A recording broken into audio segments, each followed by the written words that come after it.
Alexanco es un artista coherente, de tal forma que no es difícil encontrar en estas piezas estructuras que asomen esquemas que vienen de investigaciones anteriores, prácticamente desde el centro de cálculo y de sus investigaciones sobre el movimiento. Dice que de alguna forma la construcción parte de unas cuadrículas de diferente anchura y ambas determinaron la medida final de las pinturas. Establecía dos secuencias numéricas que superpuestas definían bandas verticales vacías que suponían silencios.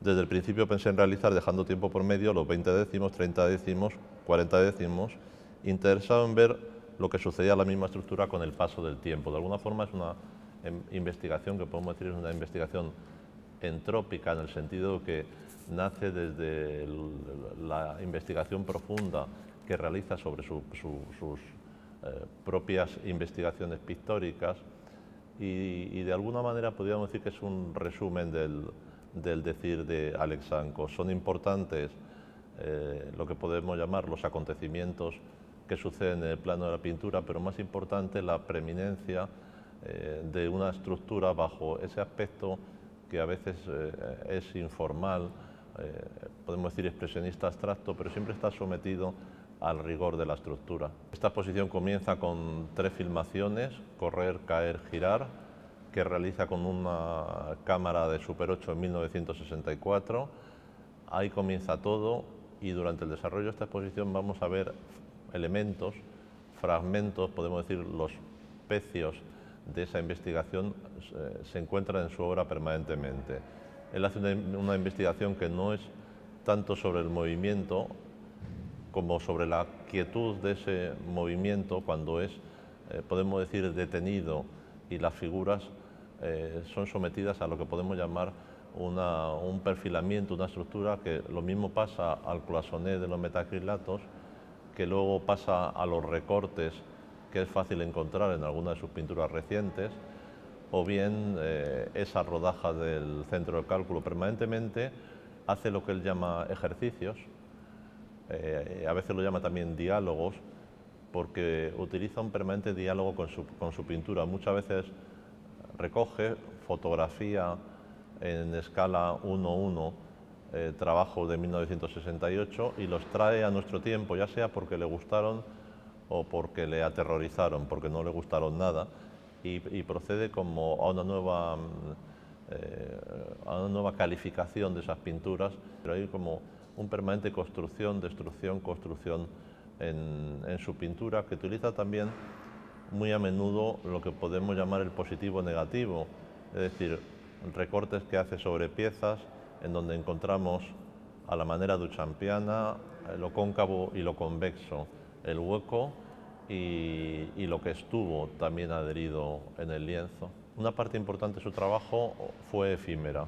Su paso por el centro de cálculo, 68-73, fueron investigaciones, en muchos casos de tipo teórico, realizadas con unos ordenadores de la época, imaginaros, 1968, y esas investigaciones luego las recoge y las traslada al papel, convirtiendo eso que he llamado un dietario. Ahí están sus dibujos, ahí están las fichas perforadas, ahí están las coordenadas de las curvas con las que construye esas figuras, ahí hay fotografías, hay croquis, esquemas, estudios del giro de las figuras a través de la presencia de ejes diversos.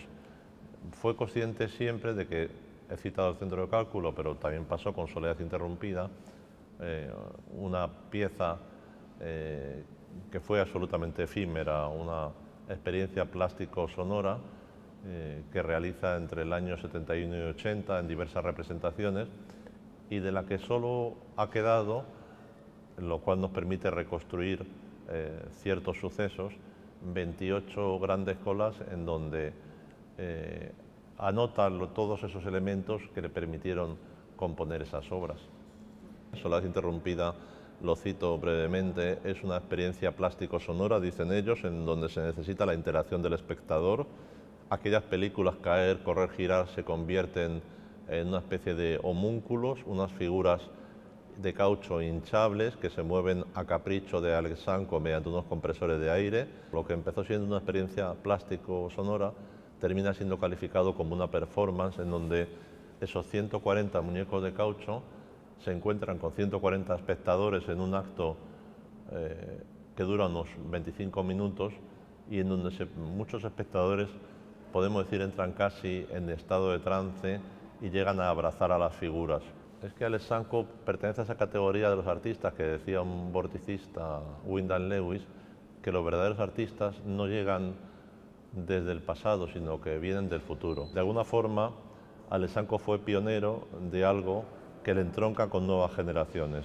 Él hace algo que siempre ha hecho, que es ser el autor de sus propias técnicas. Y fue muy importante su papel en los encuentros de Pamplona, el principal acontecimiento de esa década en donde el franquismo prácticamente agonizaba y en donde invitó a cerca de 300 artistas, podemos decir, sin atención exacta a su rango de éxito. Convirtió a la ciudad en un acontecimiento y Luis de Pablo y José Luis Alexanko fueron sus principales organizadores. Realiza una investigación durante cerca de un año en donde crea esos modelos de letra que le desplazan también hacia otro territorio que ha sido muy fértil en el arte del siglo XX, que es lo que podríamos llamar la pintura letrista. Missot, Wolf, Zus, por citar tres ejemplos, en donde el signo se convierte en un pretexto para investigar sobre su paso sobre la superficie del lienzo.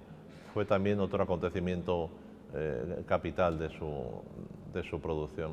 Podemos decir que en esta exposición no vamos a encontrar una lección de pintura, una cómoda lección de estilo, una cómoda lección de una evolución, sino que más bien es, a veces lo he llamado un atlas Alexanko, o bien lo podemos llamar también un laboratorio de ideas. Y esta exposición podemos decir que obliga al espectador, a las espectadoras, a encontrarse con ese proceso de investigación. Percursion es una pieza sonora fílmica en donde él ha trabajado durante los últimos años. Él ha trabajado, quiere decir nuevamente que no está hecho a través de técnicos a los que encarga el trabajo, sino que él mismo en sus ordenadores ha construido esa película en donde se recorre a través de lo que podríamos llamar una tira fílmica todo ese mundo, podemos decir también obsesivo, de sus investigaciones. Es la pieza que podemos decir da sentido, articula, regula todas las salas. En cada sala hay uno de los actos, de los 9 actos que componen la filmación.